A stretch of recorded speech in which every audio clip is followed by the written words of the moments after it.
শিশু রোগীদের মধ্যে প্রায় 40% 50% আপনার এই ধরনের স্ক্যাবিস রোগী পাওয়া যায়। ঠান্ডা কাশি জ্বর নিয়ে আসছে, সাথে স্ক্যাবিস আছে।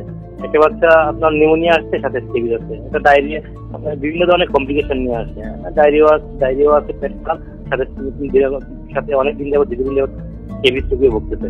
এক সপ্তাহ ধরে রাজ্যে বিশ্ববিদ্যালয়ে স্ক্যাবিস বা চুলকানির যে প্রকোপ সেটা প্রচুর পরিমাণে বেড়েছে বলে জানাচ্ছেন এখানকার চিকিৎসকরা। জায়গাটা আসলে গোটা বাংলাদেশে আসলে সমস্যা, এটা রাজশাহী বিশ্ববিদ্যালয়ের সমস্যা না, কিন্তু এখানে সমস্যার কত প্রকট এটা হলো বিষয়।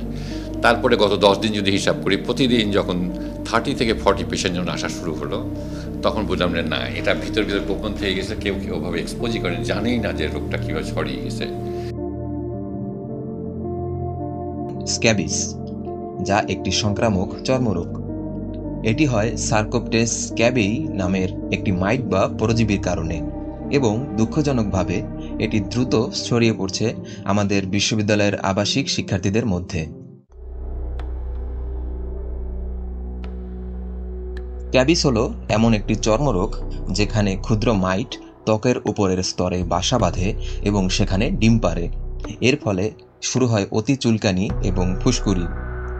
এটি শুধু অপরিষ্কার থাকার জন্য হয় না, বরং যে কেউই আক্রান্ত হতে পারে। কিন্তু আবাসিক হল বা মেসের মতো ঘনবসতিপূর্ণ জায়গায় এর সংক্রমণ দ্রুত ছড়িয়ে পড়ে। স্ক্যাবিস মূলত ছড়ায় আক্রান্ত রোগীর সাথে দীর্ঘ সময় ধরে ত্বকের সংস্পর্শে থাকলে, তবে একই বিছানা, তোয়ালে বা পোশাক ব্যবহারের মাধ্যমেও এটি ছড়াতে পারে। হলের বন্ধুর সাথে বেড শেয়ার করা বা কারো জামা ব্যবহার করাই হতে পারে সংক্রমণের কারণ।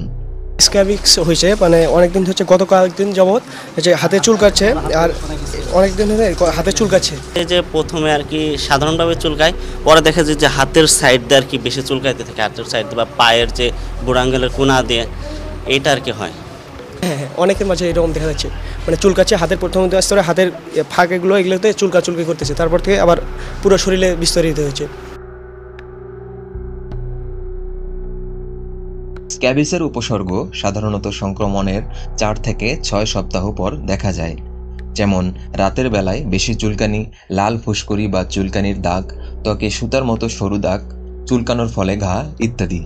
এই লক্ষণগুলো যদি আপনি বা আপনার রুমমেটের মধ্যে দেখেন, অবহেলা করবেন না। সম্ভবত স্ক্যাবিস হয়েছে, কারণ আমার ফ্রেন্ডদের কয়েকজনের হয়েছিল। আমাদের বন্ধু বান্ধবের 4-5 জনের এরকম হয়েছে, ম্যাক্সিমামই এখন আরও বাড়ে যাচ্ছে, গরমের কারণে আরও বেশি হচ্ছে এগুলো।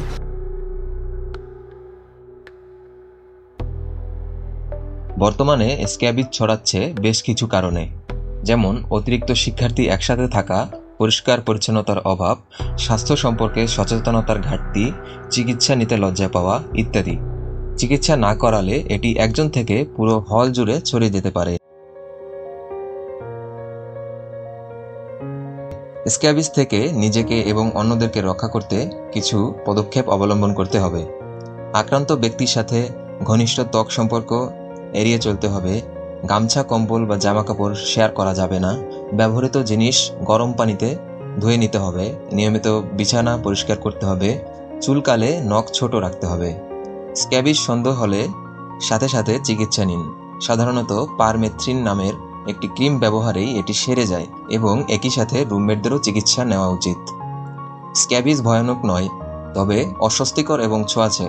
যত তাড়াতাড়ি চিকিৎসা নেবেন তত সহজে রোধ করা যাবে।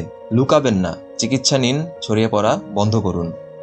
চলুন আমরা একে অপরকে সচেতন করি, ভিডিওটি শেয়ার করি।